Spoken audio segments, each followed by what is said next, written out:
Welcome to our Bible study.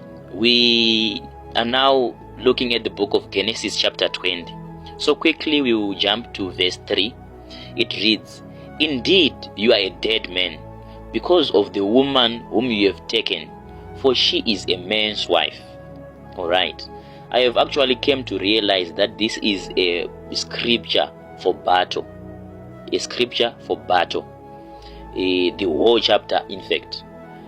I want you to look at something. Look at it this way. A wife is someone who any sensible man out there wouldn't want to share or to lose.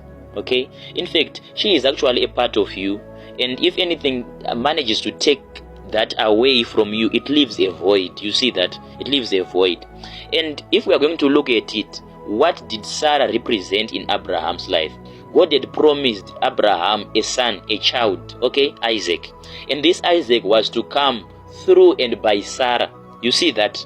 So if the devil manages to take out Sarah, it means that Isaac will never come. Do you see that? So this was actually a fight against the fulfillment of destiny. It was actually a fight against the fulfillment of what God had spoken. It was actually a fight against prophecy. Do you see that? This is actually what is actually happening in most of our lives here. And today God is coming with a prescription. I love that God is actually prescribing death to anyone who has taken or even withheld all that belongs to you. Do you see that? He prescribed death to Abimelech and all his children and all his family, everyone who was connected to him. He prescribed death. As long as they didn't return that which belonged to Abraham, then they would die. You see that? So there are witches which have been limiting you financially. There are people who have been speaking against your marriages, altars which have been set up, altars of stagnance, of reproach, resisting you from reaching your destiny. What is God prescribing? God is prescribing death. You see that? So today is actually a call for you to stand up and to declare death to anything, everything, and anyone standing in your way to destiny. There are times where you just see that this form is of resistance. There is a man who is out there standing in as a priest of darkness, even in your family. There are people who have chosen to stand up against you. Do you know what Isaac represents in your life? Isaac is actually God's promise. Isaac is actually God's prophecy. Isaac is actually your destiny. So if this Isaac cannot come, you see what? You know what? Isaac can never come in your life. He will never come. Your destiny will never come to manifestation. God's promises will never come to manifestation. God's prophecies will never come to manifestation as long as your Sarah is with Abimelech. So you know what?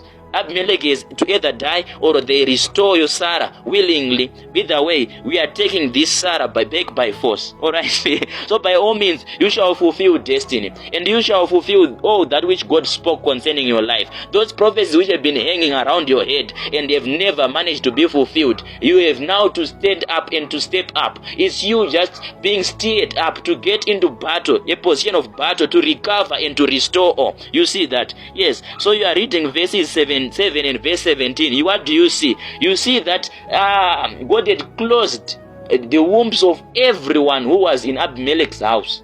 Do you see that?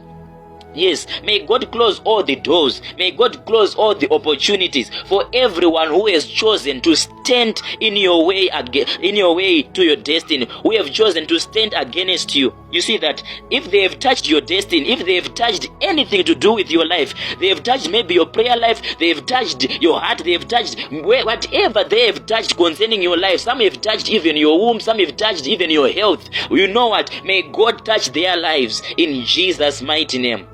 Yes. So that's actually a charge for you. You are supposed to stand up. Unless you are not willing to gain height and to gain ascendance in God, then just continue relaxing. But if you are willing to fulfill destiny, then by all means you have to get back your Sarah. Whatever it is the devil has chosen to take away from you, I'm telling you, it's up to you to stand in your place, and to take back that which belongs to you. Alright, may God bless you, good people of God. Let's meet as we talk on the book of Genesis chapter 21. Stay blessed.